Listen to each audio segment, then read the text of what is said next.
محبت کا نغمہ۔ ایک مرتبہ ایک شاعر نے محبت کا ایک نغمہ اپنے جان پہچان والے لوگوں اور اس عورت کو بھی بھجوا دیا جو پہاڑیوں کے عقب میں رہائش پذیر تھی۔ ایک دو دن بعد ایک قاصد عورت کے پیغام کے ساتھ آیا۔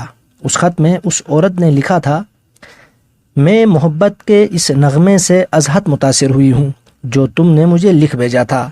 اب جلدی سے آ پہنچو، ہم اپنی شادی کے انتظامات کو آخری شکل دے سکیں۔